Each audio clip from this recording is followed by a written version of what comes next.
તો કેમ છો મિત્રો, સ્વાગત છે તમારું બધાનું ફરી એક નવા વિડીયોમાં।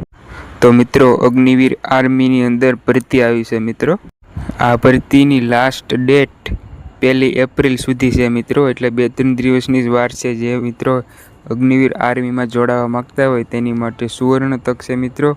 2-3 દિવસમાં 1 એપ્રિલ સુધીમાં ફોર્મ ભરી દેજો મિત્રો। આ ભરતીમાં પોસ્ટની વાત કરીએ તો જનરલ ડ્યુટી, ટેકનિકલ ક્લાર્ક અને ટ્રેડમેન તરીકેની આવી છે મિત્રો ભરતી। આ ભરતીમાં અપરિણિત પુરુષ અને મહિલા બંને અપ્લાય કરી શકે છે અને અપ્લાય ઓનલાઈન કરવાનું રહેશે। લાયકાતની વાત કરીએ તો Agniveer GD 10 pass, Agniveer technical 12 pass, Agniveer clerk 12 pass અને અગ્નિવીર ટ્રેડમેન 8 પાસ અથવા તો 10 પાસ બંને અપ્લાય કરી શકે છે। વય મર્યાદા 17.5 થી 21 વર્ષ રહેવાની છે મિત્રો। તો જે પણ મિત્રો અગ્નિવીરમાં જોડાવા માંગતા હોય તે વહેલી તકે ફોર્મ ભરી દેજો અને આવા નવા વિડીયો જોવા માટે અમારી ચેનલને સબસ્ક્રાઈબ કરી દેજો અને વિડીયોને લાઇક કરી દેજો।